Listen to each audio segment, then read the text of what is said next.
Kita akan bergabung dengan Kepala Dinas Kesehatan Provinsi Bengkulu Edriwan Mansur untuk mengetahui bagaimana penanganannya. Selamat siang Pak Edriwan. Pak Edriwan. Selamat siang Mbak Seza. Baik, Pak Assalamualaikum. Waalaikumsalam. Penanganannya seperti apa hingga siang hari ini Pak?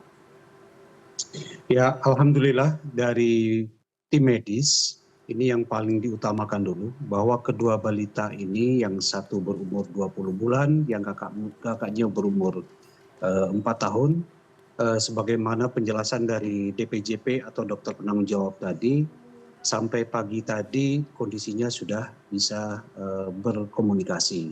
Artinya sudah ada respon jauh lebih bagus dari kondisi waktu mereka masuk ke rumah sakit rujukan provinsi ini. Waktu itu kondisinya memang tidak sesak napas, anemia, kemudian menderita berbagai macam komplikasi dari itu. Nah, setelah ditangani, hari ini kondisinya sudah bisa respon dan ini mudah-mudahan bisa kita pertahankan untuk bisa selesai periode penyembuhan tahap pertama ini di rumah sakit. Begitu Mbak Seza.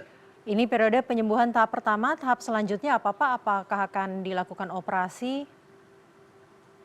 Iya, ini rencana kemarin waktu dirujuk dari rumah sakit daerah Tais, Kabupaten Seluma, memang ada indikasi untuk melakukan operasi terhadap balita ini.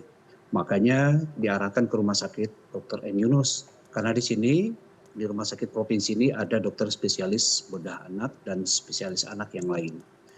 Tapi kondisinya membaik dan ini tidak ada atau belum ada indikasi itu dilakukan tindakan operasi.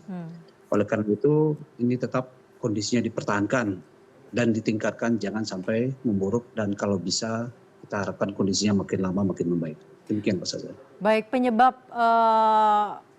kedua anak ini menderita cacingan yang begitu parah, apakah hanya karena sanitasi yang buruk atau ada faktor-faktor lain Pak?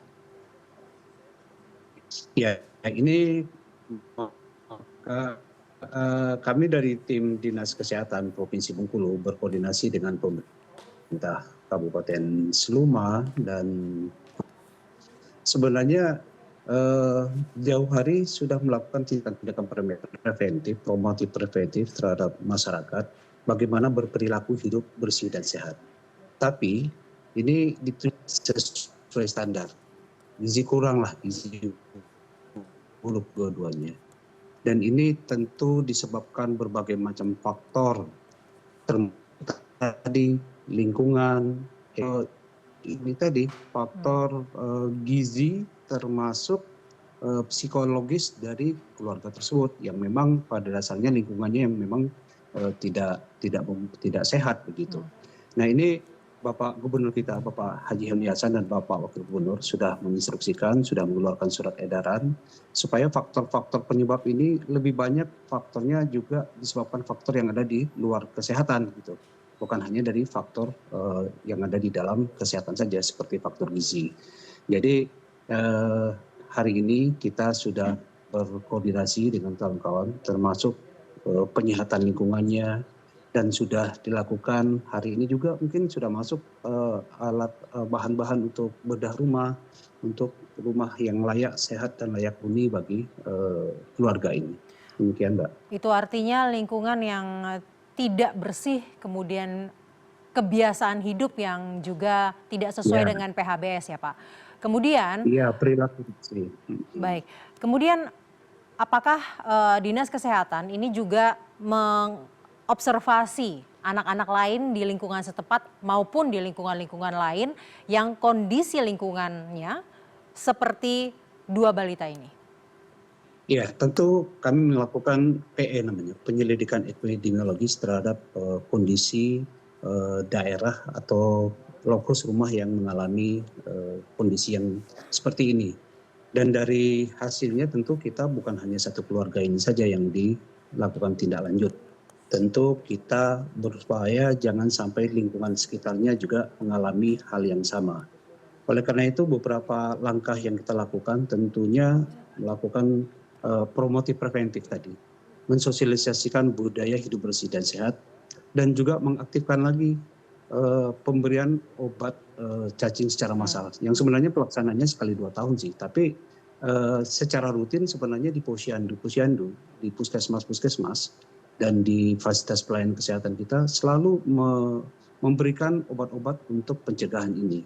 Nah ini dengan kejadian hal seperti ini kita lakukan lagi dan sudah melakukan memberikan edaran dan himbauan kepada seluruh Bupati Wali Kota, Bapak Gubernur ya, seluruh fasilitas pelayanan kesehatan untuk lebih meningkatkan kewaspadaan kita, jangan sampai terjadi hal-hal yang tidak diinginkan seperti kejadian ini. Pak, jika memang puskesmas setempat sudah melakukan upaya preventif dan promotif setiap saat terkait hal ini, khususnya untuk cacingan, lalu mengapa hal ini masih bisa terjadi, Pak? Kendalanya apa sebenarnya hingga cacingan ini lagi-lagi terjadi? Ya, dari hasil pemantauan kita di lapangan, nampaknya memang kita harus saling mengingatkan adanya pendampingan. Petugas kami sudah menyampaikan, ini diberikan loh, obat cacingnya dimakan. Ternyata ada yang tidak mengikutinya gitu, dianggap sebagai hal-hal yang biasa saja. Kemudian faktor lingkungan tadi, ternyata masalahnya bukan hanya dari keluarga yang bersangkutan, ya. Kita tahu penyebab penyakit kecacingan tadi, infeksi kecacingan tadi, kalaupun keluarga itu sudah memproteksi diri, tapi kalau lingkungannya juga tidak memungkinkan untuk berperilaku seperti itu, tentunya ini tidak akan bisa menyelesaikan persoalan-persoalan ini.